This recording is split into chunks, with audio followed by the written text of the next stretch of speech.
There are 26 spinal vertebrae, and they're broken up into 7 cervical vertebrae in the neck, referred to as C1 to C7. Moving down, we have the thoracic spine, which runs from T1 to T12. This is located mainly in the upper back. And moving further down, in the lumbar spine, there are 5 lumbar vertebrae, L1 to L5, located in the lower back. And the last 2 are the sacrum and the coccyx. And in between each vertebrae are what are called intervertebral discs. Intervertebral discs are tough fibrous layers of connective tissue. So they fill the space between each spinal vertebrae. These discs absorb compressive forces from the vertebrae, and they allow for spinal movement. The bones of the spine provide stability. The discs of the spine provide mobility. So in the spine, we have the convex curves or the bulged out curves, which are the secondary curves, and they develop after birth. There are 2 convex curves, which develops about 3 months and holds the head up.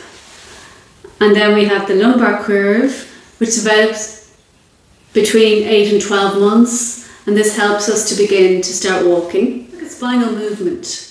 The spine is constructed in such a way that it neutralizes a combination of compression and tension.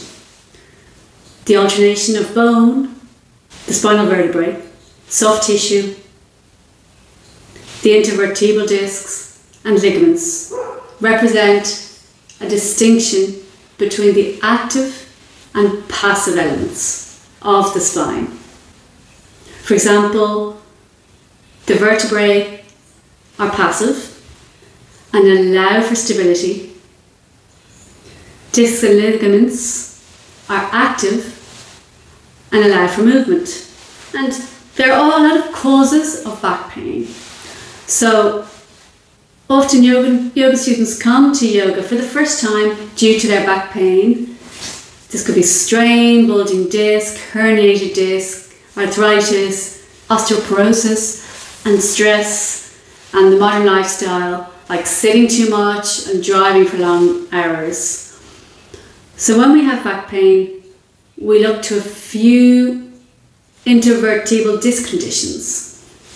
The first one, which is a loss of cushion of the disc due to aging. So there's also bulging disc, which means the disc is contained and the outer layer of the disc hasn't been punctured, but the disc is pushing outward from the vertebral column, and that touches a nerve which would cause pain.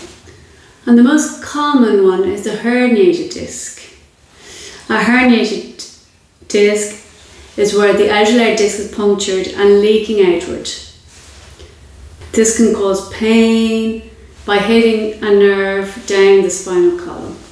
And then we have a thinning disc, which is affected when there's a loss of liquid in the disc. 70 to 80% of spinal injuries are caused by herniated discs. So let's look at some ways to relieve back pain. For example, physical activity, yoga, strengthening and lengthening abdominal muscles. And this combination supports the lower back and gives us strength and length so that we have a long and healthy spine. Maintaining a posture is very important also, especially for those who sit long hours at a desk, computer, or drive for long hours. There's often back issues, and it's not the best posture for spines as it pulls the spine downward. It's important to maintain a good posture. For example, get up and stretch throughout the day when you can, which is a really good way to relieve any stress and strain and back pain. Also, maintaining a healthy weight helps to bring less stress and tension to the joints. Namaste.